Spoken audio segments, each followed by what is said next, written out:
Down in the shadows where the courthouse stands, a gavel cracks a fading hands.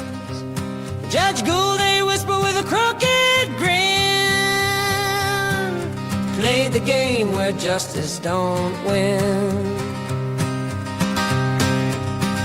Free Rick Allen, let him go. Chains on the innocent, don't you know? When the truth's been buried and the lies unfold, the fire in the people burns hot and cold.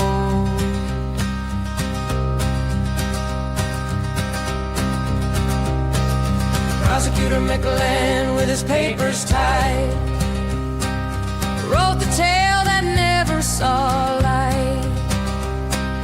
Twisted words in a room of stone, left Rick Allen to stand alone. Who will answer? Who will pay? The sun don't rise on a judgment day. Free Rick Allen, let him go. Chains on the innocent, don't you know? When the truth's been buried and the lies unfold, the fire in the people burns hot and cold. Officer Holman, eyes like frost, drunk on power, the line got lost. Lock the doors, keep him inside, for justice limps where his footsteps stride.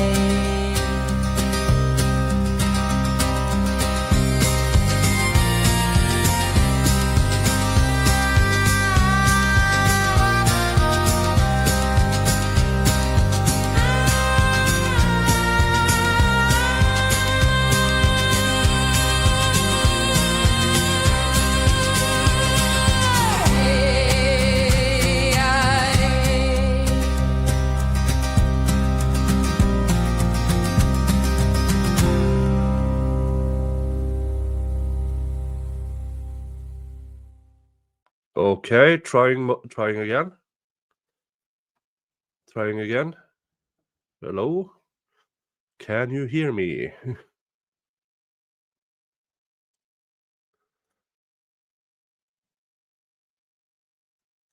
Okay, yeah, apparently StreamYard decided to put in a microphone I'm not using.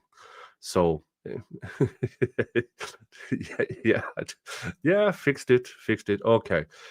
Welcome back to more of the Delphi trial transcripts. I haven't done the I looked back. It was end of August. So I haven't done one of these for a month, which is because I need to get through this. And last time we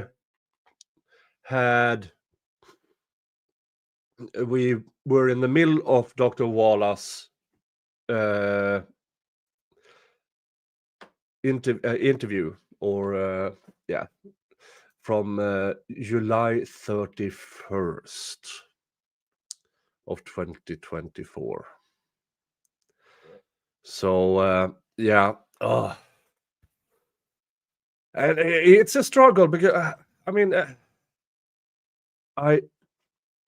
there's very, very few people on this planet I dislike more than Dr. Monica Walla. Very, very few people. Her disingenuous approach, how she tries to get away with everything, it's triggering. Because we know then when she tested, well, apparently a jury of 12 believed her. But then again, Judge Gull didn't allow most of all the criticism against her to be revealed, as her fascination of true crime, her fascination of this case before Rick Allen was even a suspect, her interest in this. I mean, I'm quite certain she was in this to become some kind of hero. And there's no heroes in this case. Defense attorneys did their best. I mean, we've seen a few of mistakes they did, which is, I mean, but this case is taking a toll, and it should be, because it's infuriating. It's infuriating. So if you want the first part of Dr. Walla's testimony, it is in the playlist. It is the stream from August. No, let's see here. September 1st. September 1st. So I did one September 1st. Let me just check here so I'm at the correct. Yeah, I'm at the correct one. Yeah. September 1st. So first part, and we finished cross-examination by Mr. Rossi. Now we are going back to Miss Diener, and she's trying to rectify the Becky RN main character syndrome. Definitely. Holman thinks he's a hero. Holman is a medical moron. So, and recently we saw this. I saw this on X. The person who actually received Rick Allen's way back in 2017, when he phoned in, or even went there, not entirely sure how it actually transpired. The person receiving the information Rick Allen was Jerry Holman. So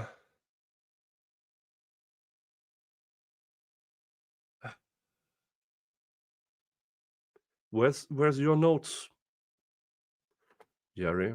Where's your notes? Did you clear Rick Allen?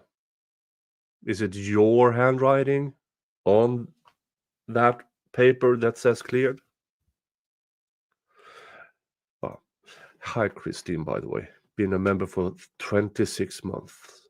Thank you so much.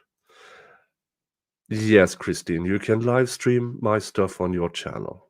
Yes, you can. Thank you for always asking, and the answer is always yes, you can. Christine is one of the OGs on my channel. One of the OGs. Thank you. All right. Let's see here. All right, folks. Let's go. Questions by Miss Diener. Dr. Walla, these policies that you most recently identified and acknowledged, those have effective dates of April 2022, so these policies would have been in place when Richard Allen was in Westville, correct? Yes. So to the extent that they comply with whatever came out of the lawsuit, they are talking about the lawsuit in Indiana, which clearly states that more than 30 days in solitary confinement is a violation against policy. Indiana has a loophole. It's called a safekeeping order, which raises every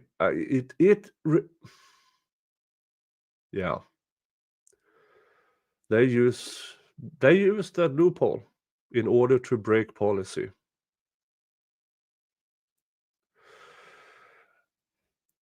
So to the extent that they comply with whatever came out of the lawsuit, the adjustments had already been made before he was there. Yes. With regard to your notes and your documenting, I believe in the deposition you said you would take notes, and in fact, if there was a particular note that you made that was a quotation, it appeared in your behavioral health self-ending observation record in quotation marks. Is that correct? Yes. Is there any reason to think that you would have had something in a written note that you felt important enough to write down that you did not then enter into the record-keeping system? No. So the destroying of your notes was destroying a duplicate. Yes. Let's go up again. I believe in deposition, if the blah, blah, blah, if there was a particular note that you made that was a quotation, it appeared in your behavioral health self-ending observation record in quotation marks. Is there any reason to think that you would have had something in a written note that you felt important enough to write down that you did not then enter into the record-keeping system? Here is that you felt important enough to write down. But how do you prove that? When the question here is, so the destroying of your notes was destroying a duplicate, is false. Genuinely false, because it cannot be disproven, because she destroyed her notes. We have to trust Dr. Monica Waller at her words, that whatever was in her notes, she put in this system. We don't know, because she destroyed the notes.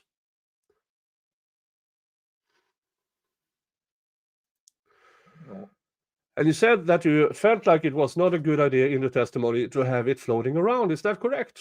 Yes. So putting it into the system, what do we call that system? Electronic medical system or record. But putting it in there, it was more protected than a piece of paper that you might put in a locked file cabinet in your office. Is that correct? Correct. Again, we have to trust Monica Waller on her word that she actually did what she claims she does. And notes, if you have a patient, that patient, I mean, it's not like she wrote it on Post-its. I hope she didn't write it on Post-it, but that she actually had a notepad. So it's not that it will float around. It can easily be stored safely. But she destroyed it. She destroyed it. Do you have a locked file cabinet in your office? No. So you're incompetent. You're expected to use the electronic case system for medical records, correct? Yes. Okay, and did you prepare your behavioral health self-ending observation records from your daily visit with Mr. Allen the same day that you visited with him? Typically, yes. Earlier, she testified she put it in there maybe within 24 hours. Maybe. Presumably after she edited it into her own words. Because something that has been continuous with what they claim is Rick Allen's confessions, or that they are written more or less in story form. And remember, folks, when he did these alleged confessions, he was in an active psychosis. He was rambling psychotic. He was having psychotic ramblings. Who's to say that it wasn't editorialized by Dr. Waller? Amongst all the things he rambled about, she picked the things that she wanted. We don't know, because she destroyed her notes. You can't. Jesus Christ, there's few people on this planet I dislike more than Dr. Waller. On occasion, there might be an addendum you would do on a different day. Is that correct? Yes. Okay, you made a reference to a consent for treatment and limits for confidentiality in your testimony, and the belief that Dr. Primo, is that how you say it? Yes. That's spelled Primo, yes. At RDC would have gone through those, yes, with Mr. Allen. And then what would have been the limitations on you going through that with him again? I may have done it, I just don't remember. You shit for brains.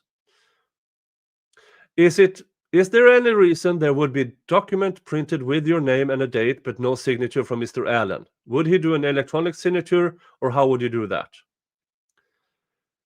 Can I see it? Miss Diener, can I approach the witness? You may. I'll show you what's marked as Exhibit 9. It's a 2-page exhibit. Can you identify those? So this is the one that was signed at RDC with Dr. Primo. Okay, so this one, I did go over it with him. This would be something that you would find in his paper chart.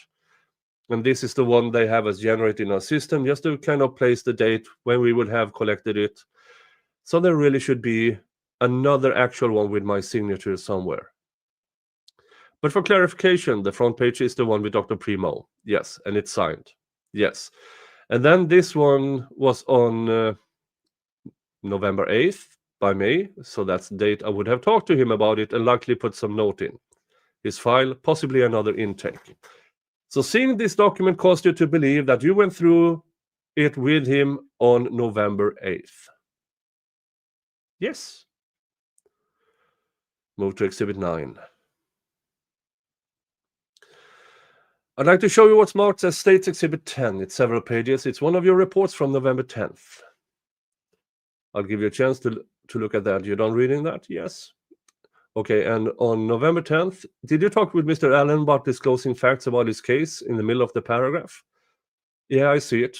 Quote, this writer recommends he not speak about his case to anyone except his attorney, but made it clear it was appropriate to accept help with coping with the mental health symptoms he is experiencing as a result of his circumstances. Correct. So that's your role, correct? To help him with his mental health. Yes, and his circumstances. State moves to admit Exhibit 10. So you don't need to know about the details of his case to offer him mental health services, correct? No, correct. So would it follow that you would not ask him about the circumstances of his crime, whether he committed it, if he did, what the details were? No. Okay. Now, there were lots of questions early on about the conditions of his confinement and the small space that he had to move around in. You're familiar with it, correct? Yes. And is it correct that early on, Mr. Allen made the best of things and he would exercise in his room, he was reading, he was walking around his room for exercise, correct? Yes. How do you know that, Dr. Waller? Taking care of his daily. I'm not sure what ADL stands for. Activities of daily living, so just bathing, brushing your teeth, keeping yourself clean, eating. And those are the things that you, as one of his providers, would watch to determine his needs, correct? As much as I could. Okay, well, you were the daily most of his stay, correct? Yes, except for weekends, right. Did you also have someone either from mental health or from staff, custodial staff, that would meet or stop by and see him twice a day? It was an restricted housing unit log? Right. So it just depended on where he was at.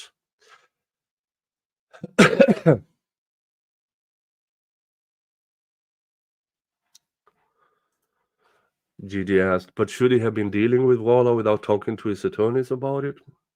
Depends on how she phrased it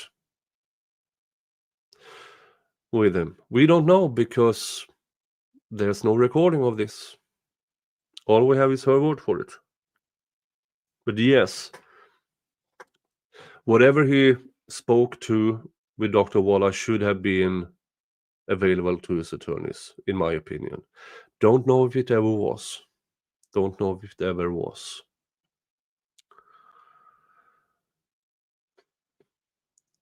If he was on self-ending watch, obviously they're already getting daily visits, so there wouldn't be extra visit on top of that. If he wasn't on self-ending watch, then yes, someone would come and see him every day. At one point, it wasn't every day anymore when he was completely off of it, but at least weekly. Okay, during the time from about March to July. It was more like December to beginning of April is when he wasn't on self-ending watch. So, okay. So we didn't have all the extra stuff going on. So between December and April, beginning of April, he wasn't on self-ending watch. Remember when the state made allegations that he started confessing already in March, which by now we know that's completely fabricated.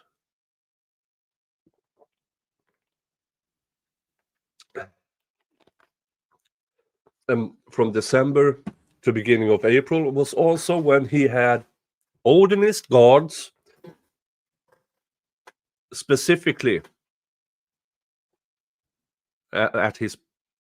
on him, and fellow inmates screaming, whispering sweet nothings to him 24/7 for months. Okay, so that was an extra added when you felt he needed it. Yes. Okay, there is a note from early on in this time at Westville, November 3rd, that indicates that Dr. Primo gave the mental health order for constant self-ending watch due to high-profile nature. Is that what you're familiar with as far as his restrictions? Right, so that's how he came to us. He was at RDC for 1 day, I believe. She provided those orders, and he arrived with those orders. So would constant watch account for all of the supervision while he was being moved? Is that correct? And it's constant self-ending watch that we implemented. Okay, and that was for his safety, correct? Yes. And when he arrived at Westville, yes, it's a crime to destroy evidence. But who's to prosecute Dr. Waller for destroying her notes? That would be McClelland. He's not interested in doing it because he's mostly interested in fabricating evidence.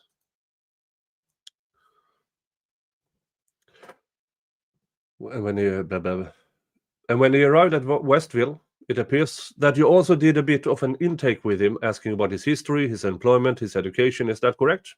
Yes. And what do you recall about Mr. Allen's background? Married, has a daughter, worked at CVS, usually held managerial positions, made good financial decisions. He told me he owned his house, had 2 cars. Okay, and when he was initially on the unit, he did not, well, he always had a self-ending companion. Is that correct? He did. Okay, and you said you had some problems or frustrations with the inmate companions, and what specifically did you have issue with? At what point in time? Well, the inmate companions were only there for the first few months, correct? No, they were there the whole time. Remember the warden who said he eventually took them away, these prison friends, inmates, whatever they call it, inmate companions. It appears the warden was lying too. Hi, Dave. $10 spin. Yeah, I mean, this is usually not a Wheel of Regrets stream, but if we get there, we get there. For you who wonder what's the Wheel of Regrets, well, this is it's you've seen this Wheel of Regrets, and as per usual, it's $50, a combined $50 in supers, gifted memberships, PayPal, or buy me a coffee. Thanks, Dave. That's very nice of you. Thank you. I'm trying out this QR code over here, the Feed the Swede QR code. Don't know if it works. It's for PayPal.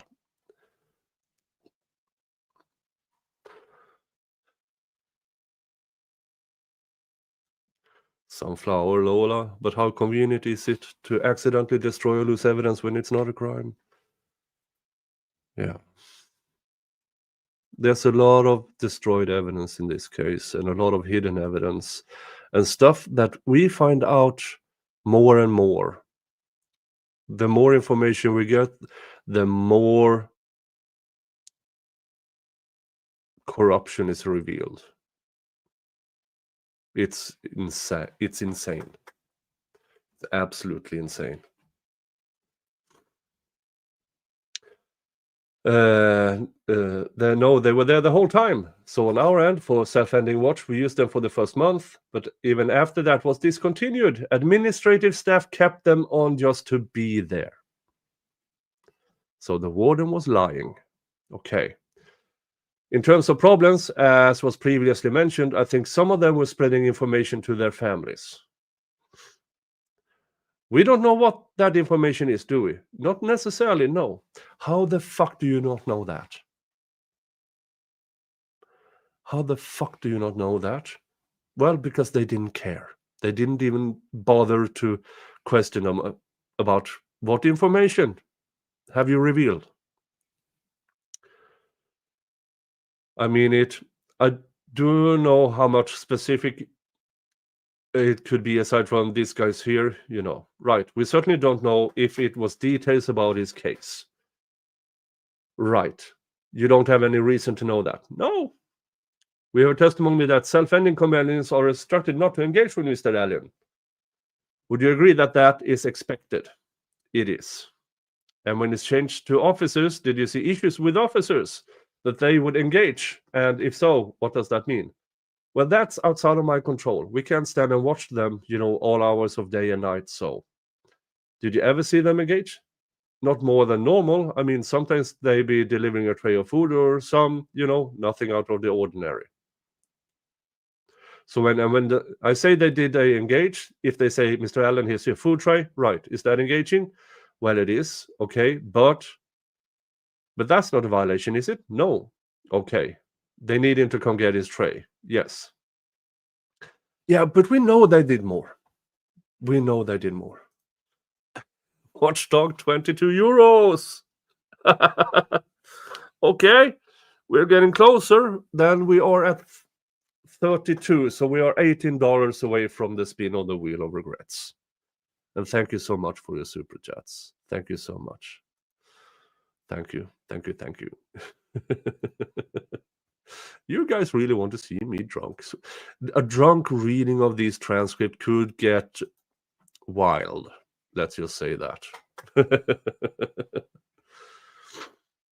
Okay, if they come from medication delivery, that's engaging, but it's not necessarily detrimental or against the rules, is it? No. And when you would arrive on the unit, would you review? It seems that you make reference to reviewing self-ending companions. Yes. Notes to inform yourself about how he's been doing. Yes. Did you rely on that information to some extent? To some extent.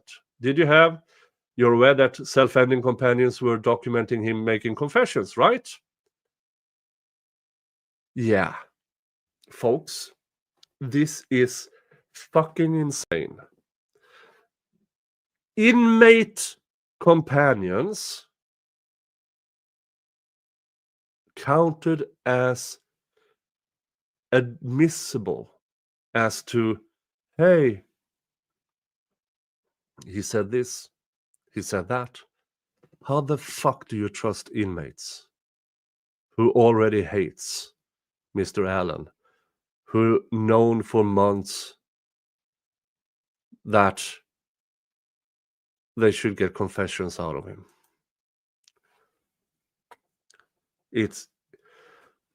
For me, this is absolutely mind-boggling that any civilized country would accept this, the inmate companion written notes.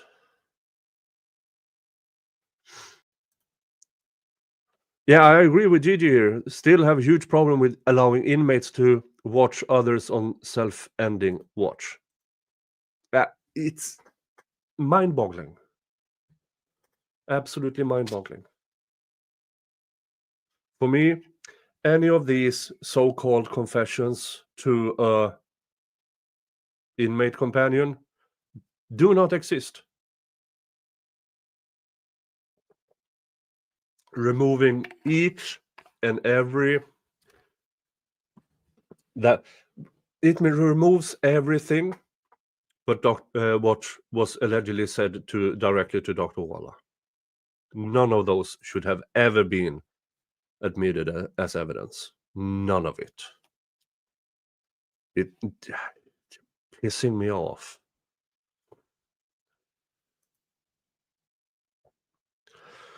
And did you ever see a situation where an officer companion or inmate companion was engaging with Mr. Allen in an inappropriate way in order to solicit a statement? I didn't witness that. This, look at the words she's using here. First of all, the question is, did you ever see a situation? I didn't witness that. Yeah, but did you hear about one? So it's always important to look at the wordings of the question and the wording of the answer.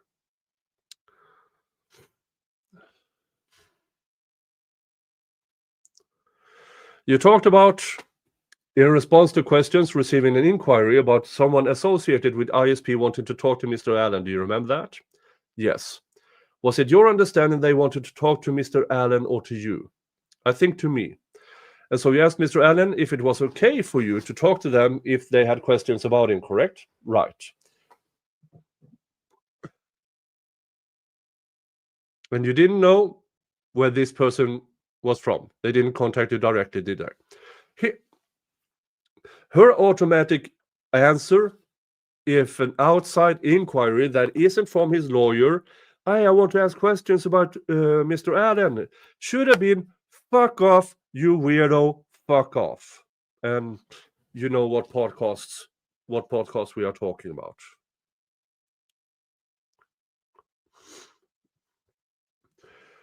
And so, where did you get this information from? I honestly don't have too much memory of that. Someone must have passed them along to me, and I thought it was strange, and I asked what I should do. And I'm assuming they just said to go ask him if he wants me to talk to this person. Who did this? Who was the middle person between these fucktwat podcasters to get to you? Yeah, and as Yuji says, he was psychotic. She was his doctor. Why would she answer any outside inquiries?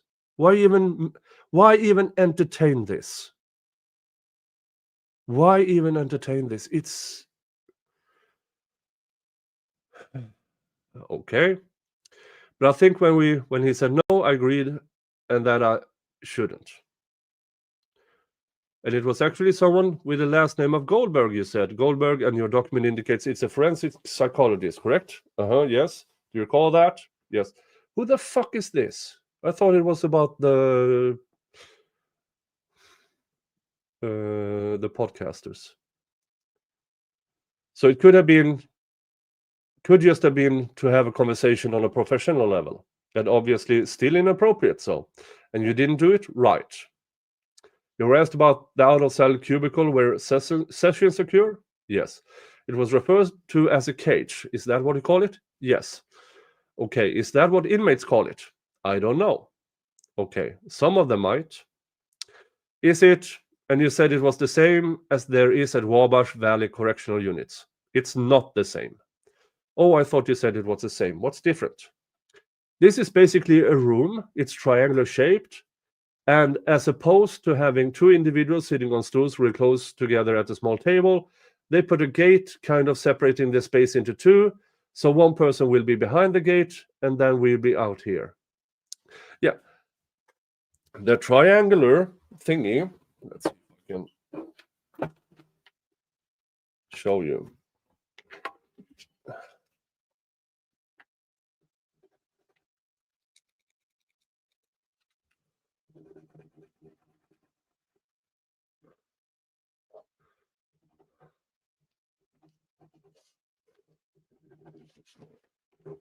It was basically off.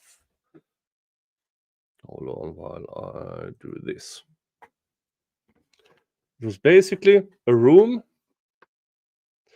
where the corner is sealed off with a door, with a gate. And Rick was placed behind that. That is what they are talking about. Sessions.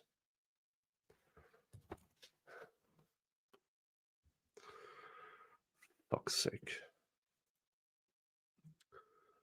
And which one has the gate? The incarcerated individual goes inside the gate and they lock them in there. But which facility has the gate? Westville or... Oh, Westville does. Okay. The one at Wabash was some other... It was just this structure that was just standing, and I didn't use that when I was there with him, but I never seen one like that. Okay, it was a freestanding, room. And did it provide you privacy to talk to Mr. Allen, the facility at Westville, when you were his treating? Yes, psychologist. Yes.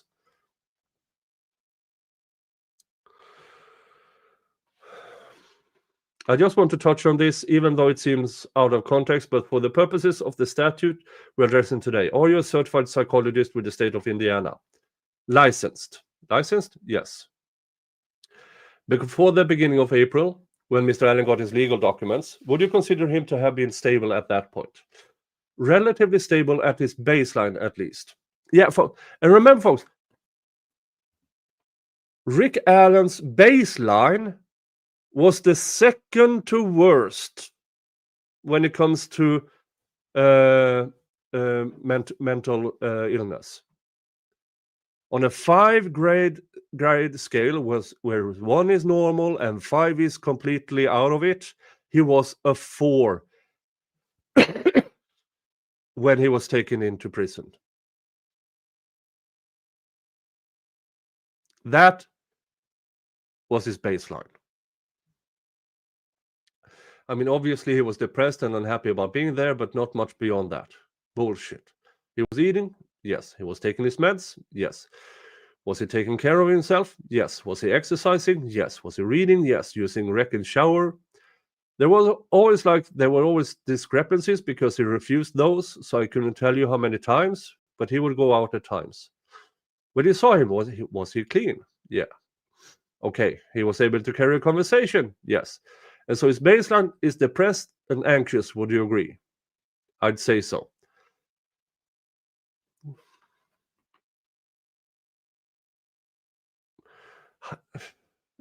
This is pissing me off so much because they knew that it was chronic depression.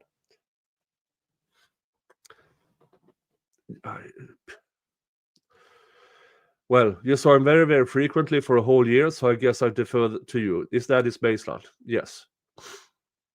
On April 3rd or 4th, he received his 2023. He received his legal documents. Do you recall that? Yes. And would you say it was a large volume of documents? That's what I was told. Oh, you did not see them? I didn't.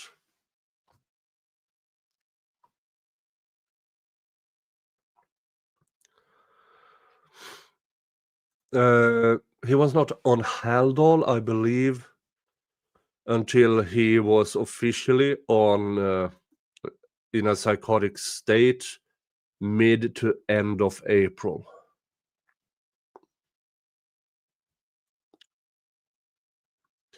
And then continues on Haldol. Well, he was officially out of the psychosis, I believe, in August. And then he was stepping down off of Haldol for another 6 weeks, maybe 2 months.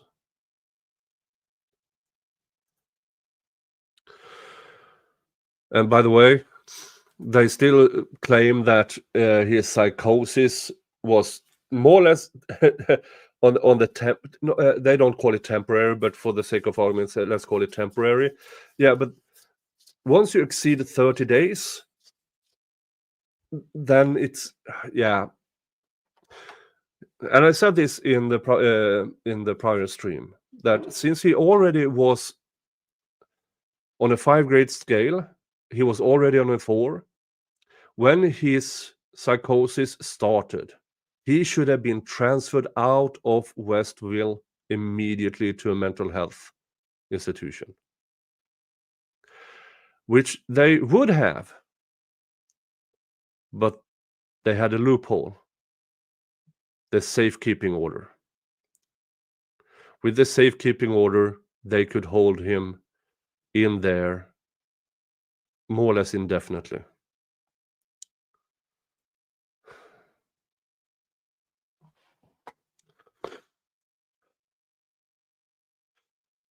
Okay, I'm not saying you did you see the content of them? Did you? I didn't see anything.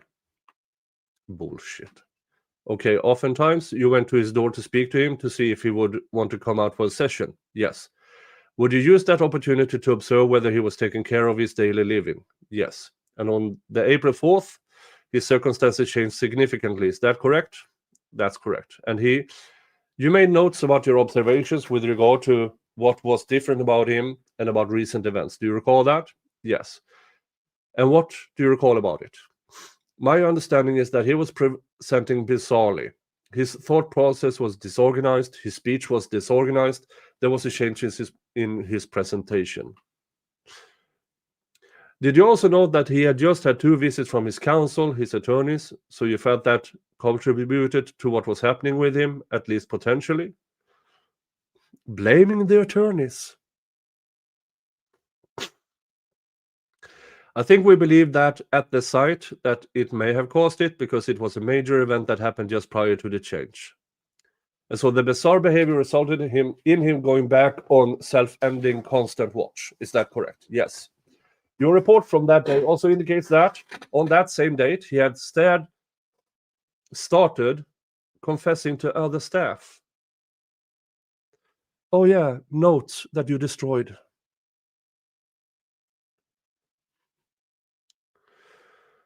Yes, and you documented those things in your notes as well. The quotes were from the companions. Yeah, so all of a sudden, prison inmates, felons, all of a sudden they started to say he confessed. All of that should be thrown out and into the face of this absolute cunt. I'll show you Exhibit 11, your inaudible. Oh, look at that. Another inaudible. Where's my inaudible counter?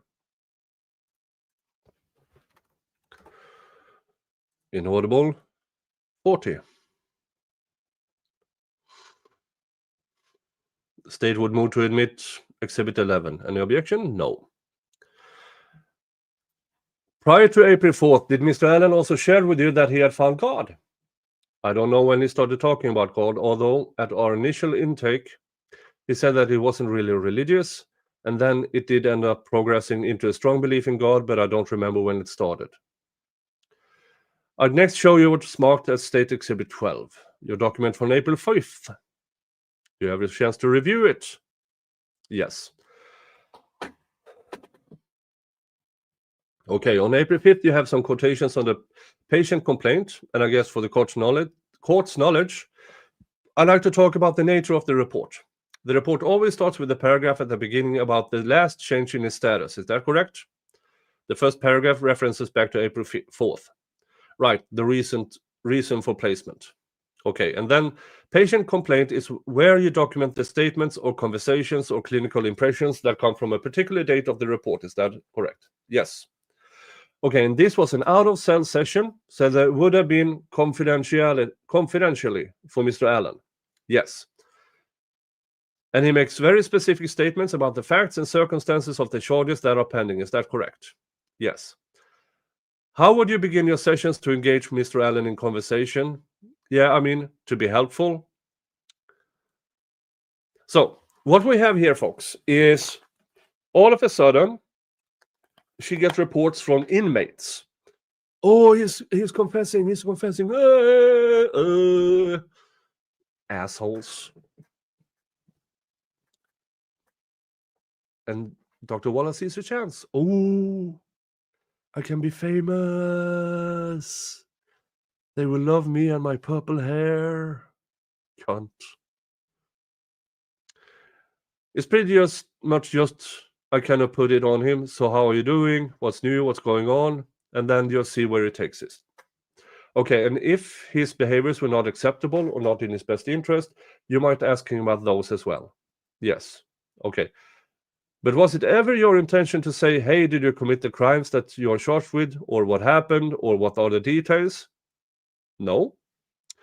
Again, we have to trust Dr. Walla at her word, and I fucking don't. Hi, Linda. Hi, Sharon. Hi, Indy. Hey, folks. Good to have you here, folks. Good to have you here. Okay, and so did you avoid that on this particular day as well? Yes.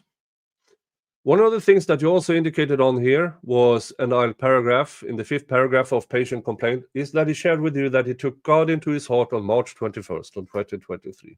Yes, so very recently. Yes.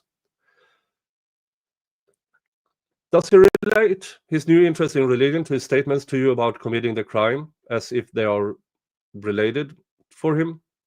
I don't think so. Well, the very last line there. Okay, so he makes reference to the crime and then ties that to his belief in God and what he wants to do with his Bible does not. Yes. Again, I have to trust Dr. Walla on this. Okay, and taking into consideration that his mental health status has an impact on how the court or the jury may view his statements with regard to voluntariness, you're also making observations or clinical conclusions about different aspects of his mental health. Is that right? Yes. So, on the page 4 of 5, you specifically note anxiety, significant and improved, depression, significant and improved, self-ending, not significant, patient symptom reports appear questionable. When you say patient symptom reports appear questionable, what does that reference? So, Mr. Rossi, sorry, where were you referencing on the document? Oh, it's page 4 of 5, under assessment. Page 4 of 5, thank you. Yes.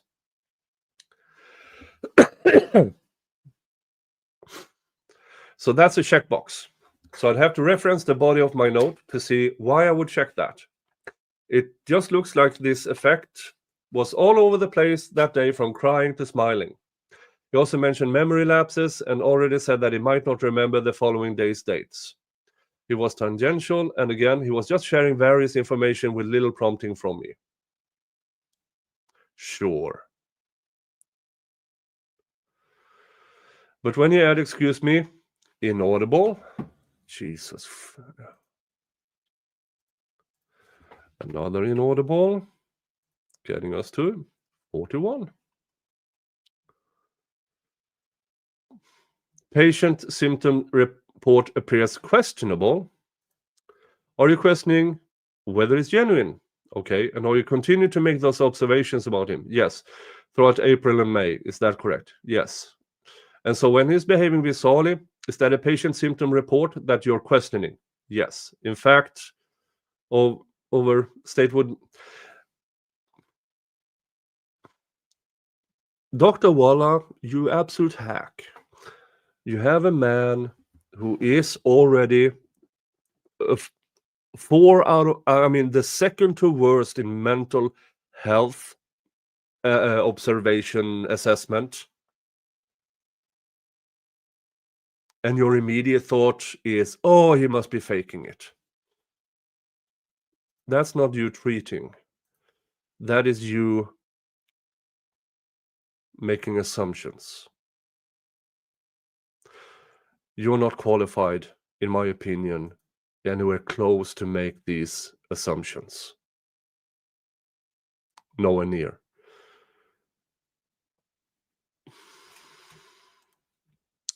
No objections to Exhibit 12. In fact, over the course of this period of time, you make statements that you have concern that he's feigning symptoms, do you not? At times, yes. And in many of those reports, it will say psychotic symptoms unclear or not present, correct? Yes. This is a guy who bashed his own head in, ate his own feces, made psychotic ramblings. And this fucking whore, oh, it might be fake.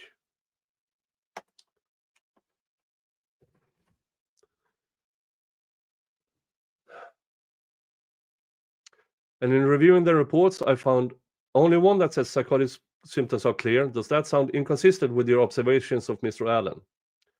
So I don't know if that would be closer to the date where he received the injection. It is. And at that point, we decided that the situation of psychosis diagnosis best explained what we were observing.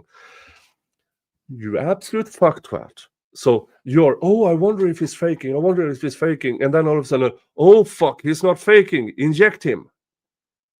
Yeah, that, if you weren't an evil, psychotic little bitch, you would have, oh, I was wrong about him feigning. This is all of this month that I wrote down. I wonder if it's faking. You should have revised it completely.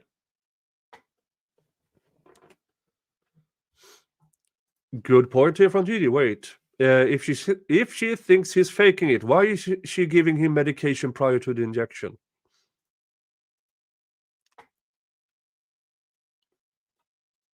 Good question.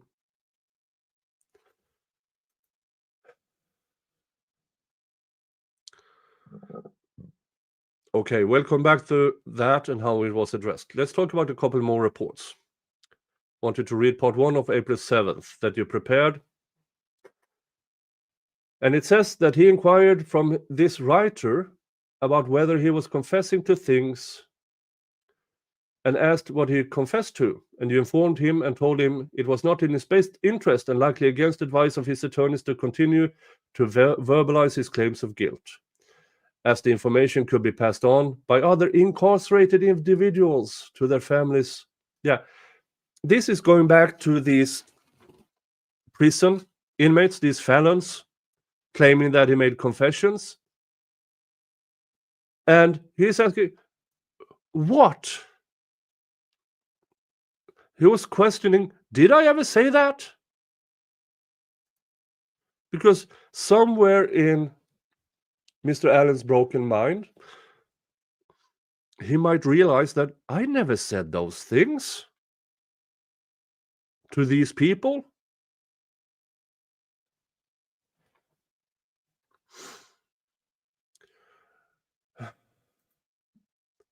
Yes. Okay. And under the clinical observation that day, you said Allen appears to be more blatantly feigning symptoms of confusion and memory loss and purposely behaving in a bizarre manner. And you kept medicating him. And a month later, you put him on Haldol. Because all of a sudden, you realized he wasn't feigning anything.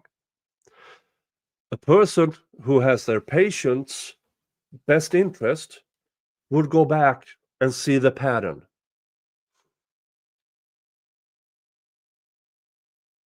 She didn't, or didn't want to.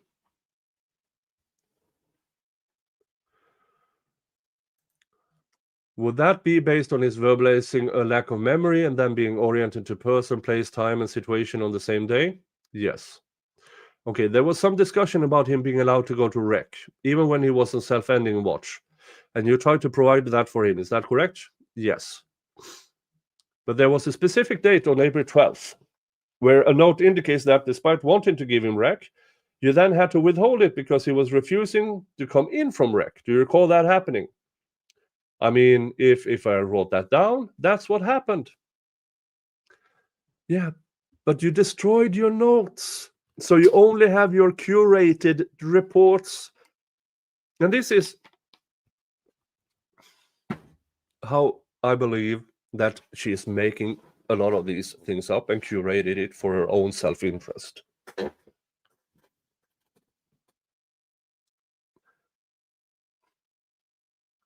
It's not hard to remember the truth. It really isn't. Certain details might be a bit fuzzy, but once... it says this in the report, but I don't remember it. It's probably because it is a curated report. And you destroyed the notes. So nobody would be able to impeach.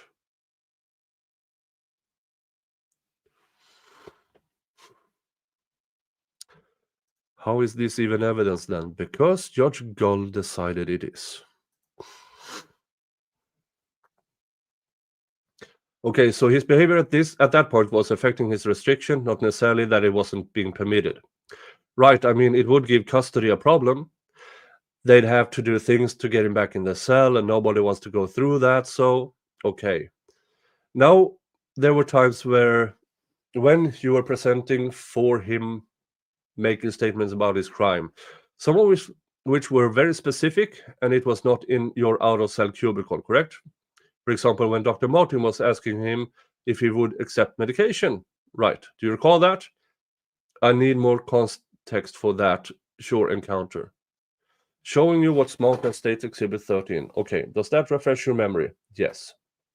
And so even on that day, you were not certain whether it was psychosis or feigning behavior. Is that correct? Correct. Exhibit 13 offered, admitted. Now, this is around the time that he receives an involuntary injection, correct? You can't. You write in your report, in your curated report, that you believe is feigning. So where does this involuntary injection come from?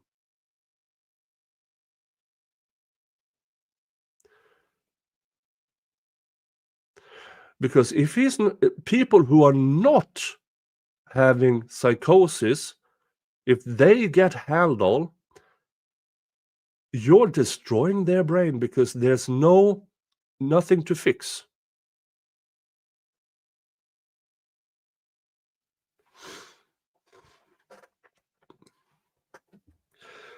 That's why you don't take Tylenol if you don't have a fever or pain, because if the Tylenol has nothing to go for as fever, let's fix that, pain, let's fix that, they go to your organs and start not fixing.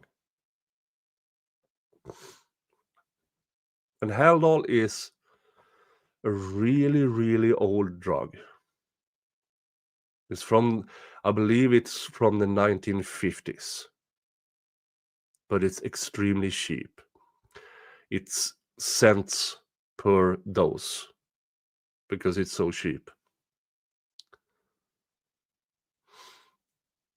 So you do not treat somebody who is not experiencing psychosis with Haldol, because if they don't have a psychosis, it will damage them. It looks like it. Was that the one that said we were trying to let him know what was going to happen? Yes. So you offered him to take the injection. Dr. Martin was there, is that correct? Yes. And there would have been some nursing staff in the room. Yes, I mean, he wouldn't get the injection in his cell, so they would have to remove him and take him to another area. Okay.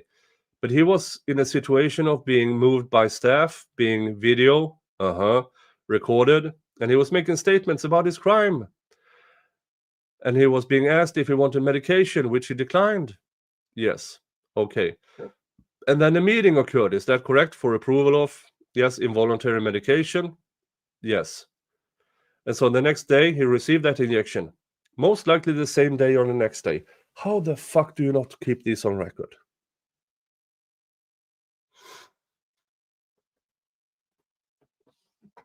Okay, if the record indicates that it was Haldol, are you familiar with that being the cause of treatment? Yeah, that sounds right. And since you're a psychologist and not a psychiatrist, I don't want to ask you a question outside of your professional expertise. But are you familiar with Haldol being used in situations such as this, where someone is behaving bizarrely and having difficulty in confinement? Yes, almost always. Tells us that in this prison they do this regularly, treating people with antipsychotic.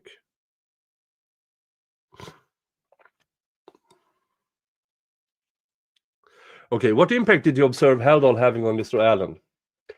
If I remember correctly, I don't think he was sleeping very much afterwards. I think then he got an extra oral Haldol to take at night. So injections plus oral. These are not small dosages. These are not small dosages. And did the Haldol have a positive impact or a negative impact on his ability to communicate with you in sessions and work toward better mental health? There were definitely days where it was not much, the engagement at all. He may have been over-medicated. Do you have any idea how dangerous that is? But eventually things got better. Well, the logs would indicate that he slept for a couple of days. So was that what you mean by over-medicated? Well, yes and no. I wasn't thinking about the times when he would come in and not have much to say or just not having any interaction. Okay. So if he declined interaction, you might have thought that came from Haldol. Possibly. It certainly made him sleep. Yes. Would that be fair to say? Not initially, but yes later. Okay. If I indicated to you that the self-ending companion logs indicated that he slept quite a lot for the next couple of days, do you have any reason to dispute that? My only concern would be that Mr. Allen would say that he was just laying there. So I don't know how they would be able to distinguish between laying there and sleeping. Okay, with regard to his medication, is it your understanding that he received Prozac, which was the same medication he was receiving for his depression prior to admission at Westville? Yes. And did you see any significant changes in his medication? With the exception of the additional Haldol at one point, I guess he wasn't sleeping. I don't remember any other changes. I think he just stayed on the Prozac. So Prozac plus over-medicated on Haldol.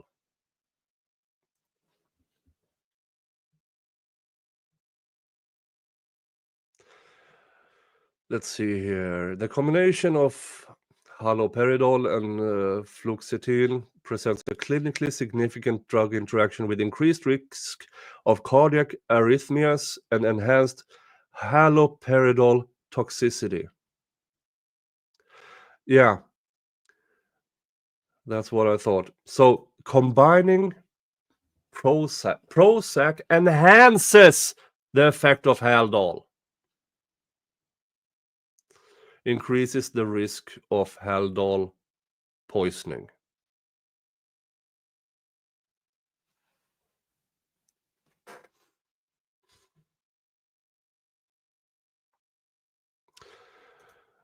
Were they trying to scramble his brain or delete him?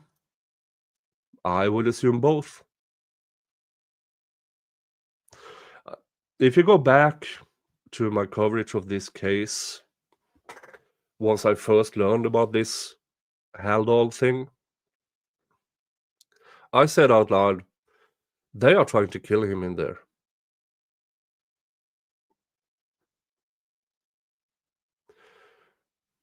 Because this level of medication is it is poisonous, and we know that from from what his attorney said. At points, his eyeballs were bulging out of his eye sockets.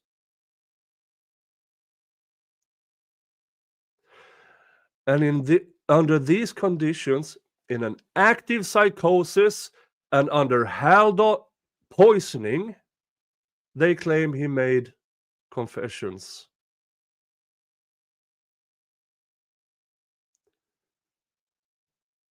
These people are evil. These people are absolutely evil. Absolute evil. Everything they did to Rick will come back to them when they enter hell. That this will be their eternity. That each day, everything they did to Rick will happen to them. And there will be nowhere for them to run or hope.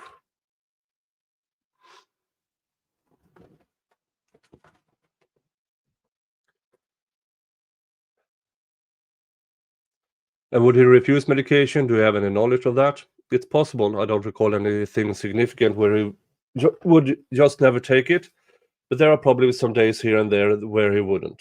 Okay, how much interaction did you have with Dr. Martin? Dr. Martin would come to our site maybe once a week, so I'd see him once a week. And would you and he consult with one another about Mr. Allen? Or was that not necessary? We did talk about Mr. Allen. Again, Dr. Martin would be with a larger group as well. I would attend those MDT meetings, okay, as the prescriber, obviously. But I tried to give him updates too, like especially when Mr. Allen was complaining about his sleep. Other than Mr. Allen refusing medication sporadically, was there a change in prescribed medication that was intended to induce him to give statements? I don't think so. Again, I've been saying this for a long time now. Haldol was Soviet Union's favorite mind-altering drug. They sent people off to gulags, political dissident, and if they wanted them to stay in prison, they needed confessions. How did they get confessions? They pumped them with Haldol, made suggestive comments and questions until these people confessed. Then they put them out of Haldol. Their state normalized somewhat. Some people died. A lot of people died. Some never recovered. Because that's the thing with Haldol, is that a portion of people on Haldol will never recover from the Haldol effect. And then you have people who came back to somewhat normal and say, I never did what you claim I did. This confession that never happened.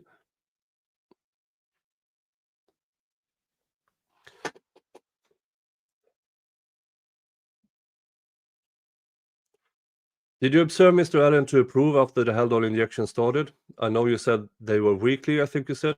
I don't think they were weekly. He did improve, and eventually he was just taking off the Haldol injection. It was pretty quick. It wasn't quick. Okay, so did Mr. Allen had a period of time where he was refusing meals, would you agree, and lost significant weight?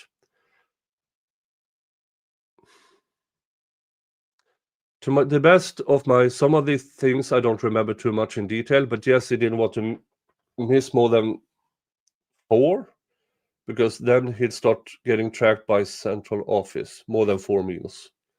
Okay, did you have conversations with him about reasoning for his missed meals? Yeah, I want to say it was something about controlling his circumstances and even just losing weight and getting healthier. Oh, you absolute fucktwat cunt liar.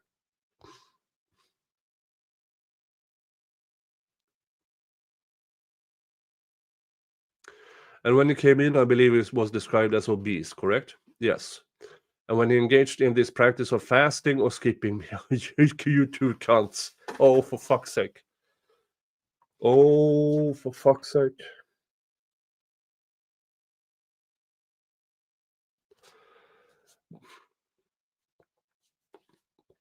They are blaming Rick.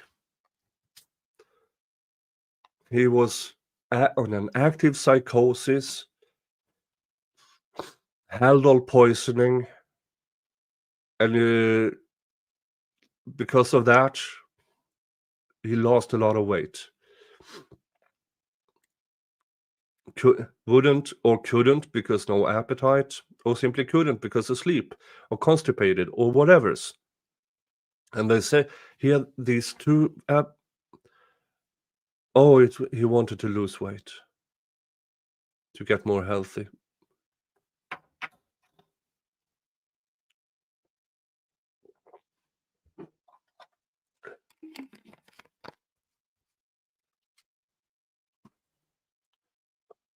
I think. And when he engaged in this practice of fasting or skipping meals, then did you ever see him at a weight that was concerning? I think he got to a healthy weight, but then when during that April time period, he wasn't eating much. I don't know if they were able to track it. If things were being thrown into the toilet, they would know one way or the other how much he ate. That's when he lost a lot more weight. And then he stabilized. And then he regained the weight. Okay, in fact, did he seem to be rather pleased with himself that he had lost weight? Like, I've never gotten to this weight before. I'm pretty happy with myself. I don't remember. Okay, I'll show you State's Exhibit 14. It appears to be in your report from May 2nd. This is in the middle of an active psychosis, and all of a sudden they claim he's communicating clearly about, I'm so happy with my weight. Do you have any idea how stupid this sounds? In your report from May 2nd, Mr. Allen is communicating quite a lot. That particular day, is he not? Yeah, he had a lot to say that day. In fact, you make reference to writing your report and putting it in categories of concerns or topic he wanted to talk about. Yeah, but we don't have the notes, only your fucking curated reports. Yes. And in that particular report, does it talk about why he would not kill him, end himself, but also make reference to committing the murders that he's charged with, paragraph entitled Death, Self-Ending, and Murder? He's saying that other incarcerated individuals are telling him to end himself. Is it okay to end myself? He stated he did not want to die. When asked how he would end himself, he stated he would climb up on the sink. I killed myself by killing my entire family and best friends. I'm not going to kill myself. I'm too much of a coward. End quote.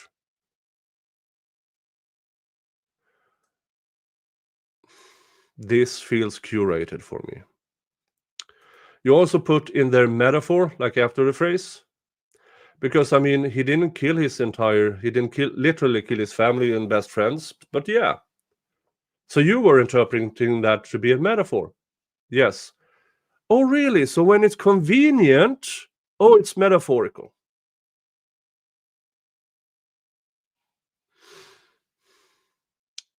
Yes. You also note on page 3 or 5 under additional clinical observations that he does not appear, page 4 or 5, that his anxiety is significant and his depression is significant, but impulse control, psychotic symptoms, and manic or mania behavior are not significant. Correct? Correct. I'm going to show you what's marked as State Exhibit 15. Folks, when she writes this, he's eating his own poo. He's eating his own feces.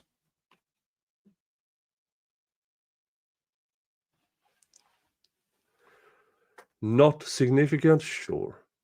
State Exhibit 14, offered or admitted. Are you familiar with that document? Yes. And that is an NDT? It is. Report prepared by you? It is. And the only thing I want to ask you about this is, on this particular document that's dated May 2nd, you note psychosis appears to have remitted. Is that accurate? Yes. That would be a collective conclusion from this meeting. Yes. We know he wasn't out of his psychosis at May 2nd.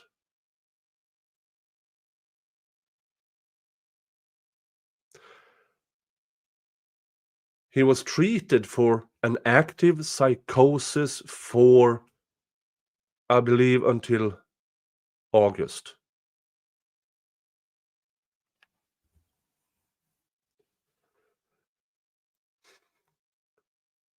You'll notice psychosis appears to have remitted. When I read that, there's something missing here. I wonder if they get to it. It just by its phrasing here, that's not the whole story. Exhibit 15. Any objection to 15? The court, yes. You mind if I just take another quick look at that, just because I don't have a copy? Yeah, sure. Any objection? No, admitted. Next, show you what's marked as State Exhibit 16. Did you have a chance to review that? Yes. Okay, and that is for the date of, what date is that report? May 3rd. Okay, May 3rd. Again, you are seeing Mr. Allen in the counselor's cubicle. So that's confidential. Correct? Yes. Okay, and on this particular day, Mr. Allen asked for your assistance to call his wife. Is that correct? Yes. And how did you assist him, if at all? We were able to obtain a cordless phone, figure out the phone number list, and assist with dialing all the numbers. Okay, and then you make reference that he didn't get to talk to his wife, did he, on that particular day? I guess not. Oh yeah, she did not answer. Okay, at this point, and maybe you don't recall, did Mr. Allen not have his tablet? Right. That would have been the reason why you couldn't reach her on the tablet. Okay, because he didn't have one, because it was broken? Broken. Folks, here is what I believe happened with the tablet. I believe Mr. Allen thought to himself, I'm falling. And I don't want to subject my family to what these guys are doing to me. So he broke his tablet. So that whatever happened, he wouldn't subject his family to it. And what did they do? They got him another tablet. Because they wanted him to subject his family for what they were doing to him.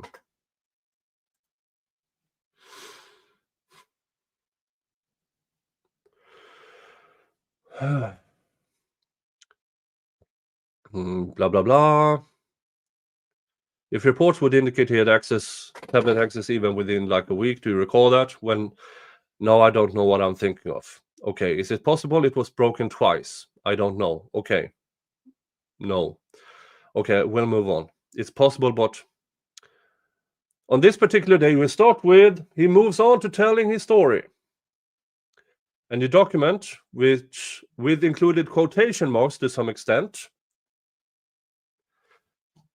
how is not all of this in quotation? Why are only some things in quotation? Is it because you had to editorialize and leave out everything else he said and only leave in what suited you, Dr. Waller? The details of his day on what appears to be the day of the crime, do you agree? Yes. And again, that was from you taking detailed notes and then putting them into a medical record system. Is that okay? Yeah, and then fucking destroy the notes. So we don't know. Did you ask Mr. Allen to tell you about the allegation? No.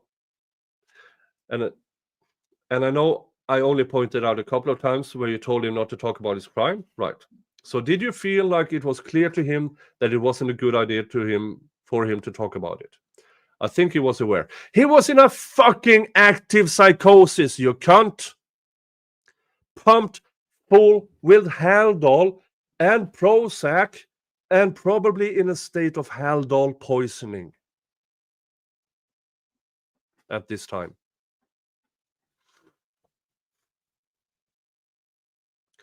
Okay, you indicate in clinical observations that although he was confused about Easter and whether it had already happened or not, that aside from that, he was presented as more organized than he had been since his placement on self-ending watch. Do you agree with that?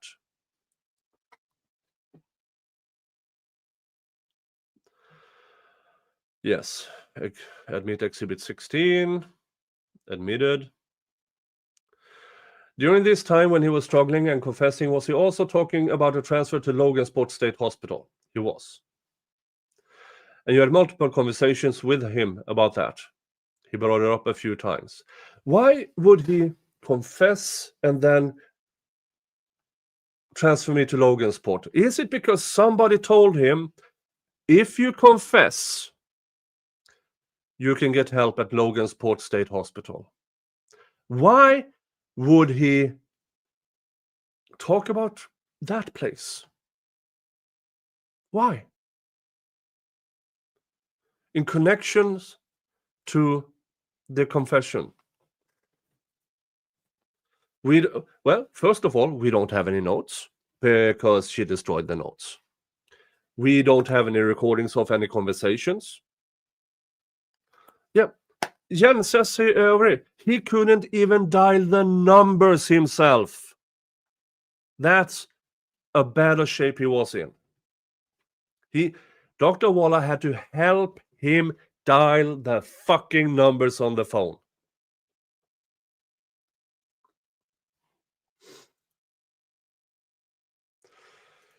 And you had multiple conversations with him about that. He brought it up a few times. And you actually referred to him to counsel, correct? You said, talk to your attorneys about it. Right, yes. Okay, did you also document it has a potential secondary gain for which he might be misbehaving or acting up or having psychotic symptoms? Yeah, that was another thought. Okay, it's very possible. Yes. Just as possible as being psychotic. Yes. So now you have somebody putting in his ear about Logansport Hospital. And this hack is construing this into,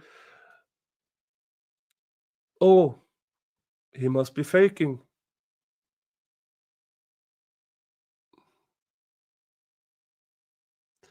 Even though you already agreed that he wasn't faking a psychosis, because if he's faking, you don't treat him with Haldol.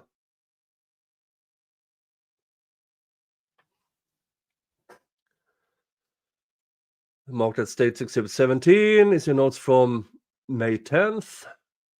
17. Have you had a chance to review that one? Yes. Okay, on that particular day, did you see him out of cell as well, correct? Yes. And the arrangements are made for a cordless phone again? Yes. And you assist him with contacting his wife again? Yes. On this particular day, does he reach her? Yes. And do you step out of the room, right, to give him privacy, and upon coming back in, what happens? He said he wanted to call back to tell his wife he did it, and then he said to me, I want you to hear this so you can understand.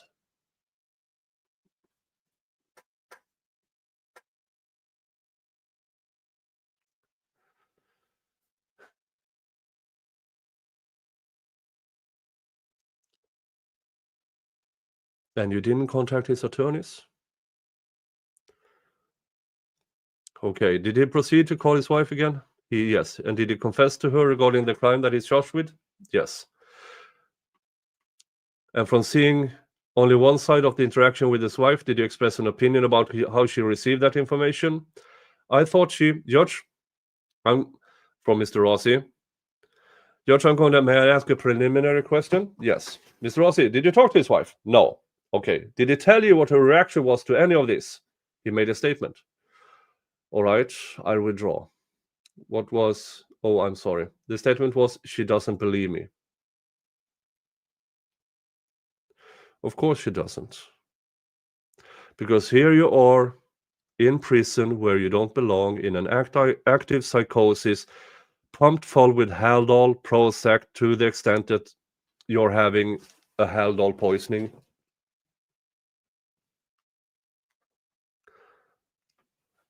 And he's trying to get himself to Logansport. Why? Probably, in my opinion, because somebody told him, confess and we will get you to this place. That is my opinion. He makes other statements in addition to that are contained in your report, correct? Yes. And then in conclusion under assessment, you note psychotic symptoms are not significant, and is responding to treatment, and is compliant with treatment. Is that correct also? Yes. Yeah. Where's your notes, Dr. Waller?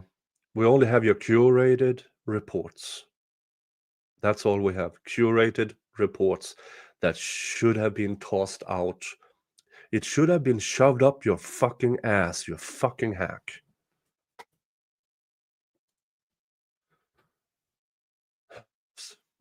Move to admit Exhibit 17. 17 admitted. I'd like to talk about the potential stresses that relate to the diagnosis, the brief psychotic disorder. Yeah, they had to make it a brief psychotic disorder, because otherwise, if this stint had lasted more than 30 days, they would have been in deep trouble.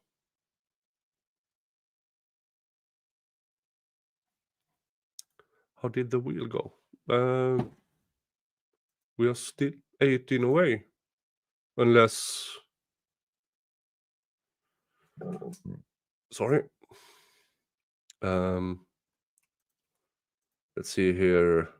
We have 10 plus 22 euros. So that's 32. Yeah, we are 18 away. 18 away. So not near, no spin yet. No spin yet.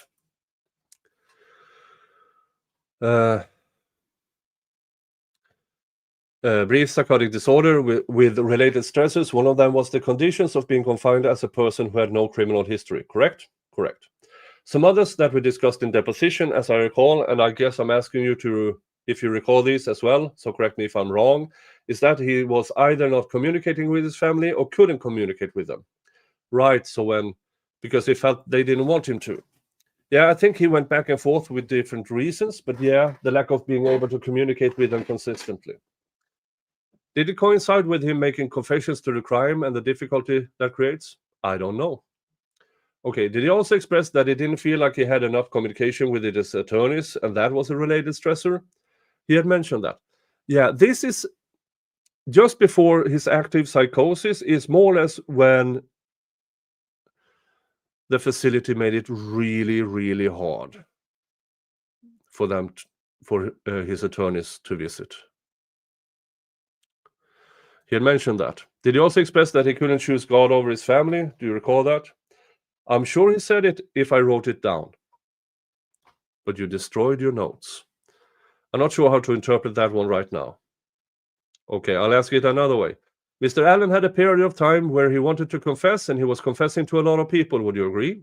Yes, not just to you, but to door companions. Yeah, the inmates.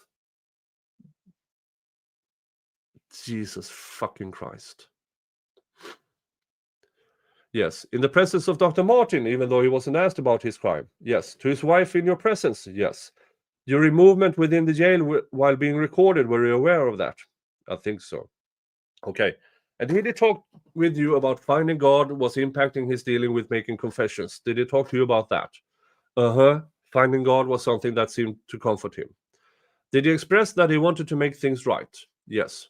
And did he say, I want to make things right by being honest? I don't know. I don't know if he said that. Did your personal interest in this case from an entertainment standpoint negatively impact your services, the services you provided to Mr. Allen? I don't believe so. You fucktwat.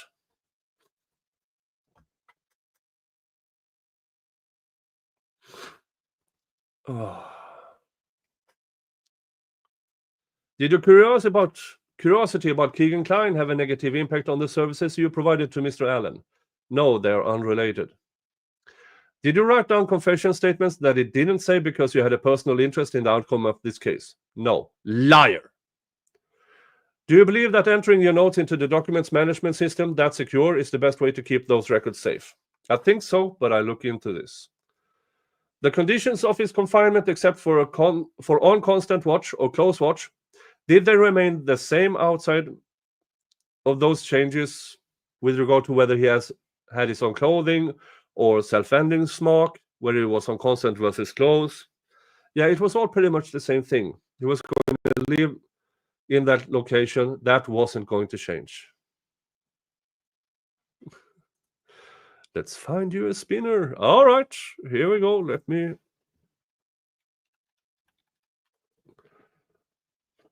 dun, dun, dun.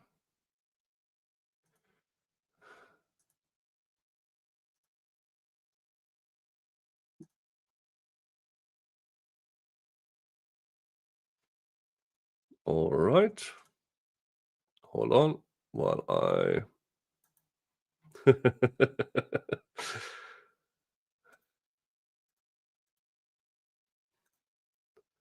Here it is. You asked for it. The Wheel of Regret.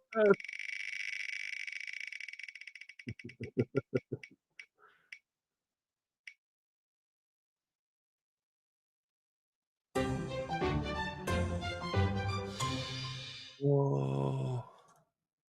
Okay, here we go.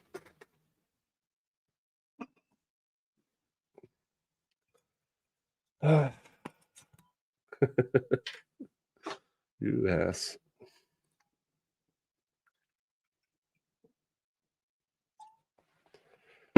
All right. Come and take it.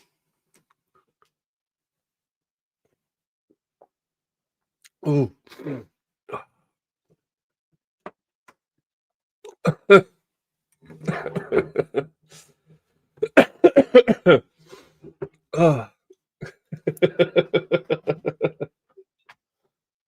Oh. Whew. Thank you. Oh. All right, back to reading.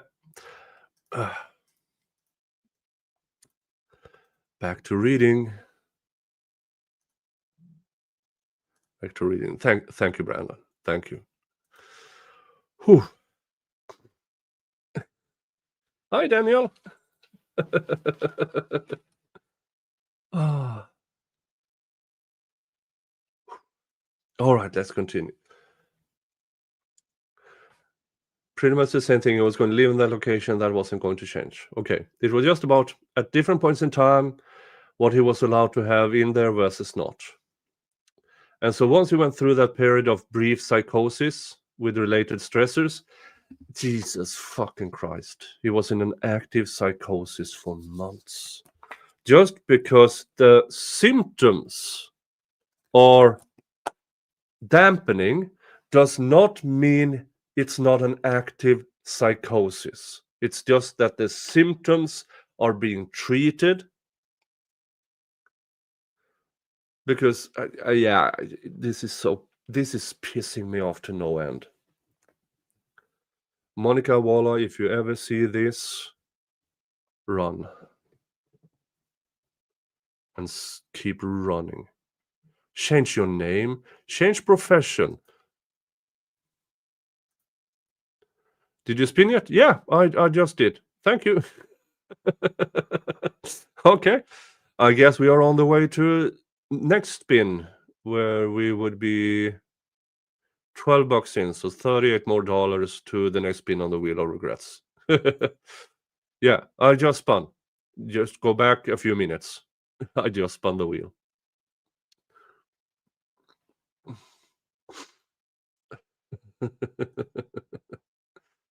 Oh, wow. And so we went through blah, blah, blah. The rest of his time there was very much like the time before. Yes, April. Almost, not quite. I feel like, okay, how was it different? There was still some residual symptoms, maybe. Particularly, he mentioned the memory issues. But then there were days where he did seem like more like himself. How the fuck do you know what like himself is? How would you ever know? How would you ever know? Okay, but he also tapered off on participating in sessions with you, did he not? I believe so.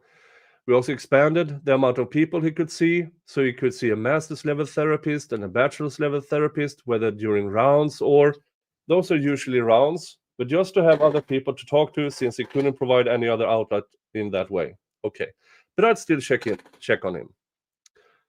The social media post that you made, that you were presented with, yes. That was specifically asking you what channels you preferred for watching on YouTube. Is that correct? Yes. And did you ever post anything about the facts of the case of Mr. Allen? No. Pass the witness. Mr. Rossi. Here we go again. Questions by Mr. Rossi. You agree you shouldn't have posted at all? Are you asking? Yeah. You should not have been posted at all, should you? No. And you should have not been following his case for entertainment purposes while you were treating him, should you? I don't know. I don't think it affects, knowing about a case that does not affect how we treat a person. Okay, but would you do it again? Would you do it the same way? No, I wouldn't do it the same way. You separate your personal stuff from your professional stuff, right? Yes. There were some questions early on about you taking notes and how you were memorializing them. Just to make sure I'm clear about that. Your session notes were destroyed. We already acknowledged that, right? Yes. Those could have been given to Internal Affairs and secured, right? It's nothing. That'd be one way. Sorry, go ahead. It could be something we can do. It's never been done. Do you ever give anything else to Internal Affairs to secure? I usually pass along letters. Things may be threatening towards us or to other people, but not necessarily notes that we write. All right. How often did you get log sheets from the warden? What kind of log sheets? The door sheets from the guards, when the guards fill them out. They keep those on the pods, so I'd have to actually go there and seek them out myself. But did the warden ever direct those to you to maintain for him? No, us turning in. So if you're talking about the companion sheets, no, I'm talking about the guard sheets, but I'll ask you about the companion sheets as well. Okay, so the guard sheets will be, are you asking about things like where they're noting shower, rec, things like that, or just their rounds when they watch him? Fair enough. Let me redraw the question and try to be a little bit clearer. We all acknowledge here today that there were guards that were filling out, that were assigned to Rick's cell, that were completing those log sheets, right? Yes. Did you process any of those?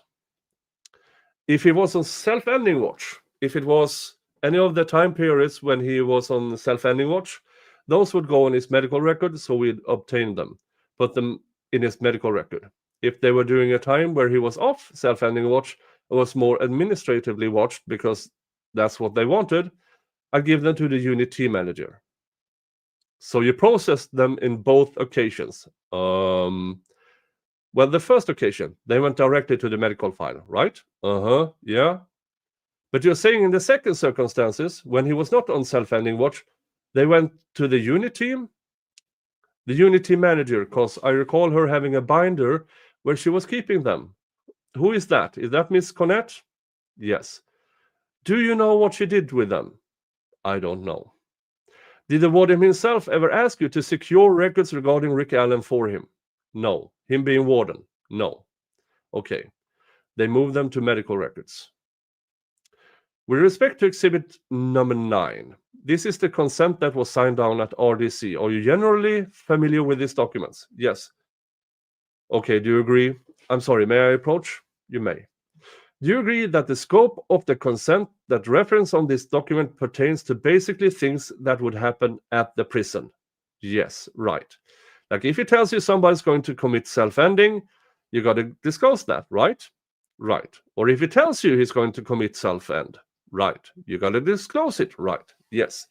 Is somebody stealing drugs? You said this earlier, right. You got to disclose it. It doesn't say anything about the statute relating to a homicide case. No. If somebody comes to you, a patient comes to you and say, hey, I know something about a murder, that's not referenced. No. It actually also says that Or it makes the reference here in the middle of the page that group settings are the best mode of treatment or intervention. Do you see that? Yes, that's an accurate statement when it comes to therapy. We tried to do a lot of them in prison. It's rough though. Rick Allen never had any group therapy, did he? It's impossible in the way that he's housed. Okay. It would be impossible to just take him out of the cell, down to a therapeutic environment, and let him sit and talk to some humans. I think that would compromise his safety. Have you seen all the handcuffs they put on him in shackles? Other people, if he was just in an open area with other incarcerated individuals. Are you aware of any threats on his life when he was there? People shouted whatever they shouted. Well, the people in confinement next to him, right? Yes. Telling him to end himself. Yes. Calling him a baby killer. Yes. Okay, are you aware of any reports or anyone threatening his safety? No. The last thing I want to note here is where it says progress noting regarding your attendance level, participation, and treatment progress will be entered into your health record, right? Yes. They were actually destroyed, weren't they? So the progress notes. So that just pertains to the notes that we put into the medical records, the electronic. Well, don't you consider the notes that you're preparing progress notes when you're sitting there in the therapeutic session? Yes. Okay. Well, so I mean, again, I can look into this. Well, it's too late because they're gone, right? In terms of, do we need to change the process? Okay, because that's not how we're doing it. Yeah. Or every piece of fucking note they are destroying. Everything that could mean, hey, there's some discrepancy here. All of that is gone because she curated everything before she put it in the electronic medical records, and then she destroyed her notes. So how do we know that the quotes are correct? We don't. How do we know she wasn't asking him questions, that she had a slip of paper with ask him these questions to make him confess? We don't, because she destroyed it all.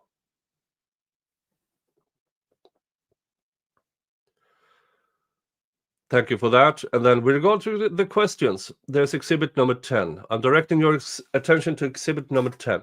You may recall that Ms. Diener asked you about the fact that you instructed him not to talk to others about this case. Do you recall her asking you about that? Yes.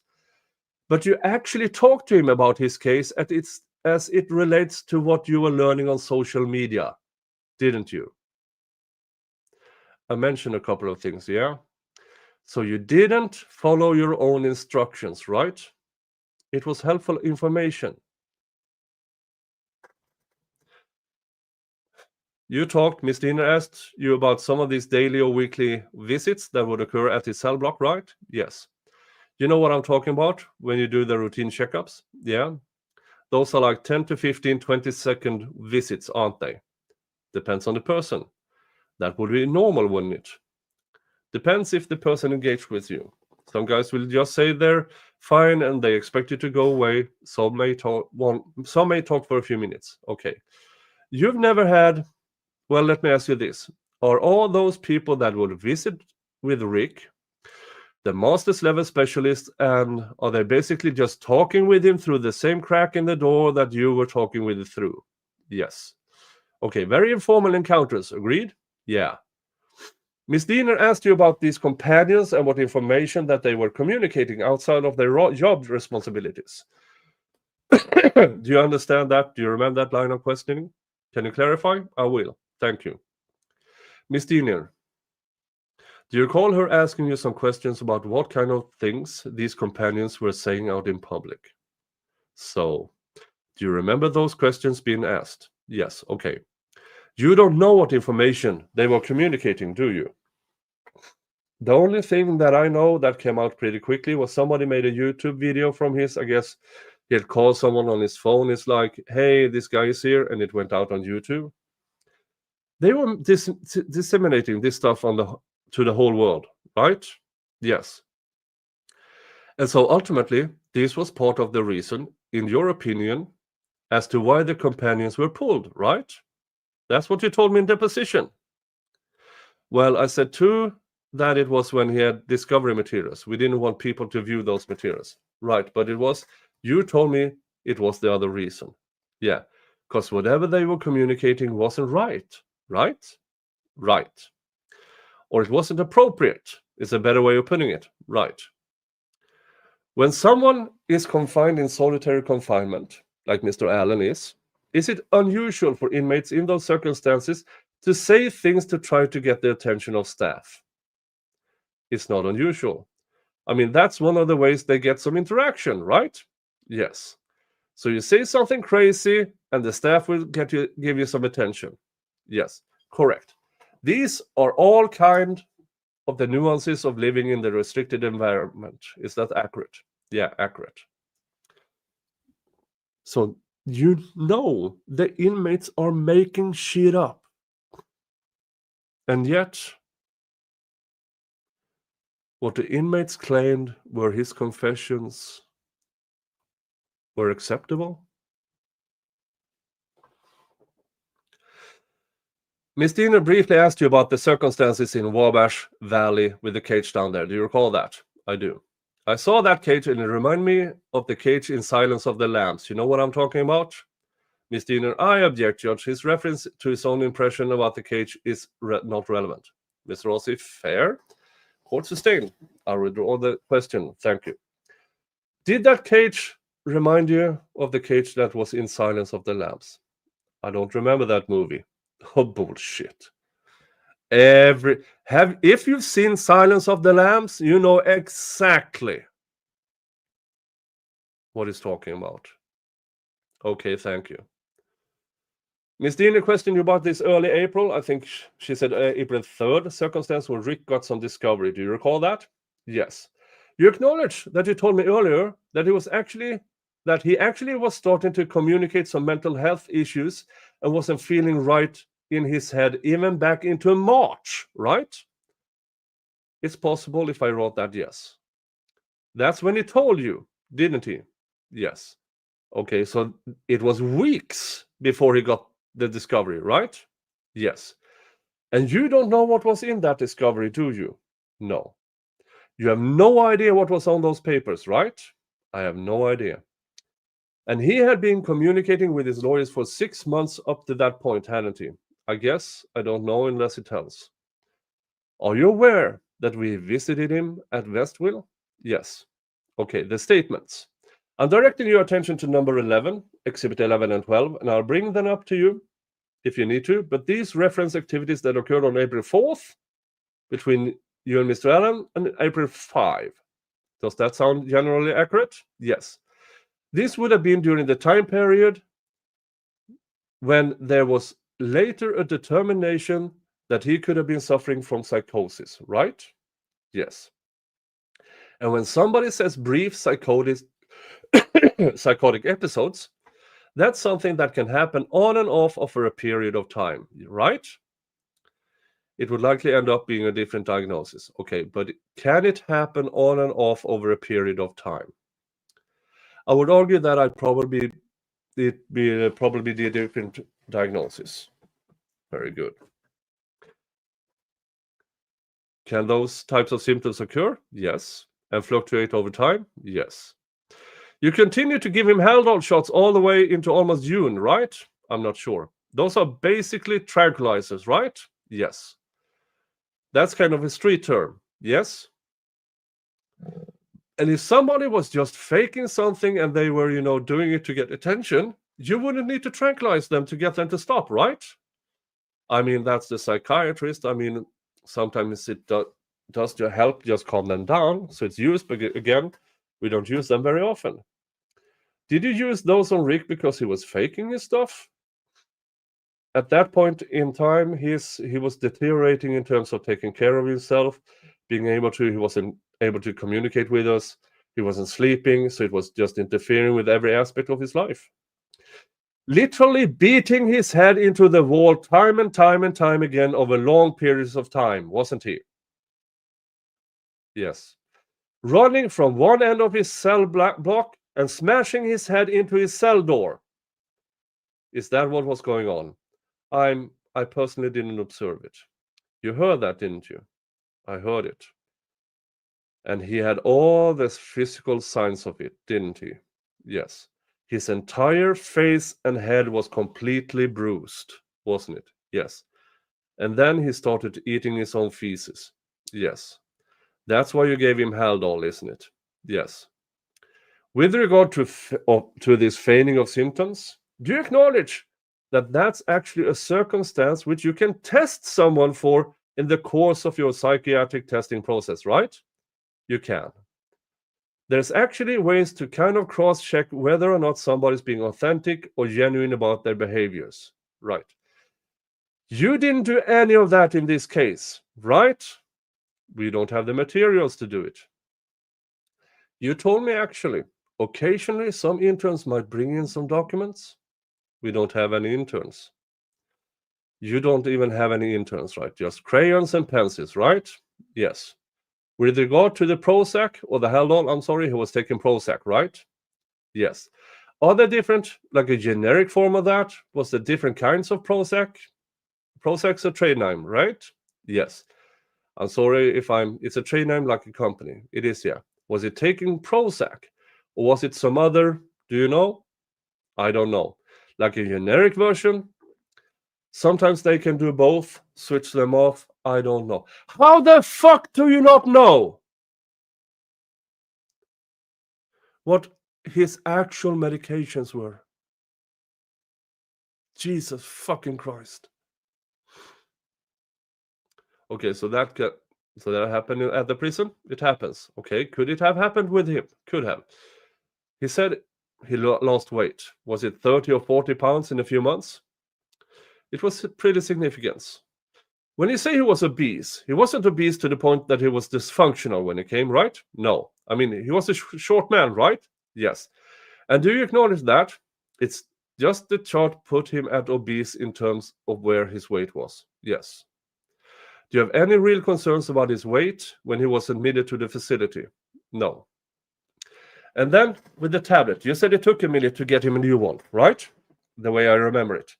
And you say it took a minute. That's kind of a casual phrase for it took quite a long time, right? Probably. Months? Could be months.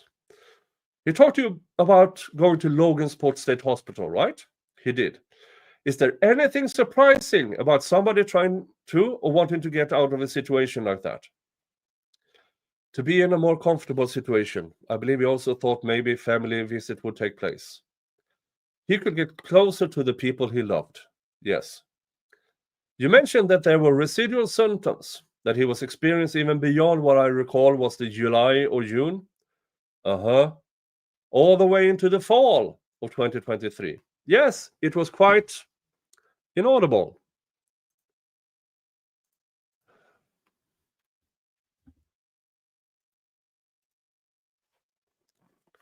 (42) inaudibles. You could, I'm assuming, is it accurate to say that these residual symptoms are a product of being traumatized at some point of experiencing trauma? Could be. Mr. Rossi, I have nothing further. Ms. Dino, no other questions? All right, thank you, doctor. You may step down. Mr. Rossi, she's released from a subpoena. The court released from her subpoena. Ms. Dino, agree. The court, you're free to go. You're released from your subpoena. Thank you. Ms. Dino, with regard to the testimony, I'd like to ask that all of the state's exhibits be sealed because of the nature of the document. Oh, all the state's exhibits? Absolutely. Ms. Dino, yes, because they are all medical. Yes.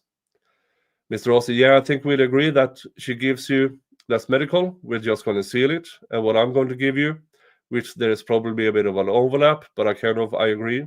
Okay, that makes sense. The court, okay.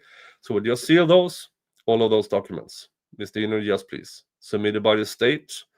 And then whatever the defendant submits as well. Any additional witnesses? Judge, I just have a couple thumb drives that I want gonna offer. Basically, I'm done. Judge, I'm not sure How you want to handle this, I submitted to court when I filed the motion to suppress, and the memorandum, a thumb drive that you may have in your left hand, and of course, it's not marked.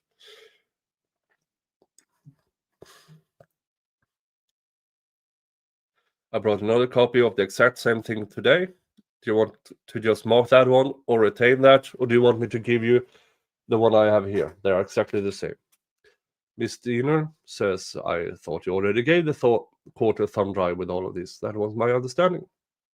Mr. Rossi, I submitted it when I filed the document. Ms. Diener, right. Mr. Rossi, but I'm moving in kind of intro. I guess I'm moving to introduce that today as an exhibit, because it's got all of the, I'm sorry, the court, well, some of them, I think you attach all of the exhibits because the thumb drive. I'm having an issue with our IT people and county not allowing me to just insert thumb drives into my computer without permission. They have to scan them. I think you provided actual copies of everything with your motion. Let's see if there is anything interesting going on here.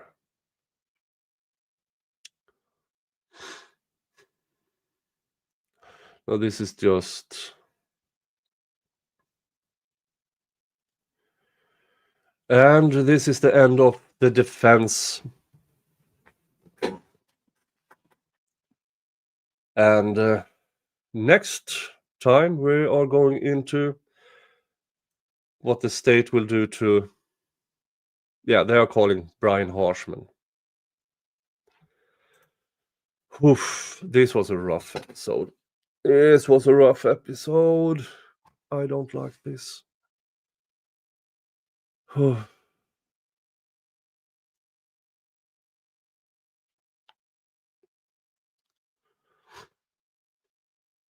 Yeah.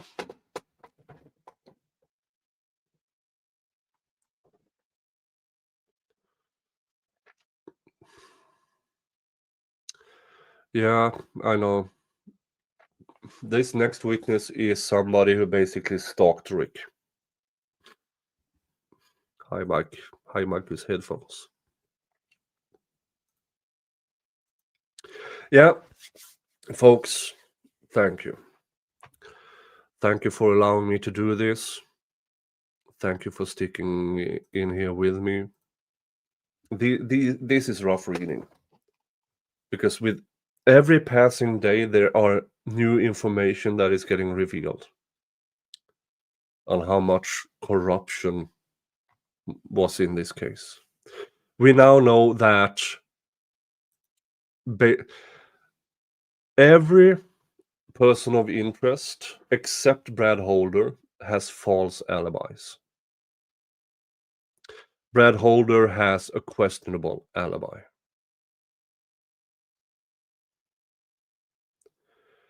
Yeah.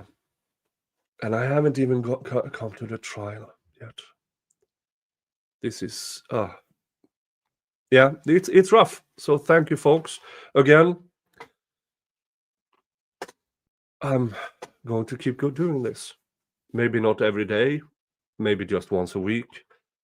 Tomorrow, it's Sunday. I have my Sunday off. I need a Sunday off. Monday, I go back to work. Also Monday, I will be joining Meg again in her case about the Sims, who a Florida hospital tried to snatch their baby. And it's also pissing me off to no end. But luckily, it only became an attempt.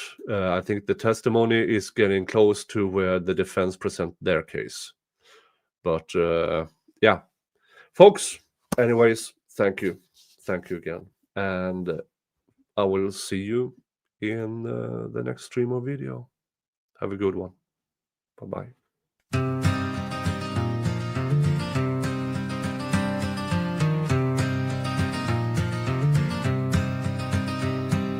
Down in the shadows where the courthouse stands, a gavel cracks a fading hands.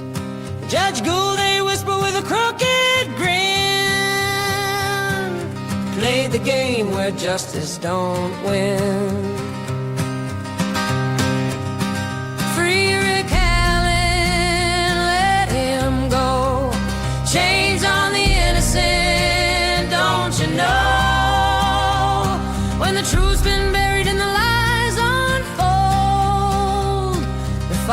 in the people burns hot and cold.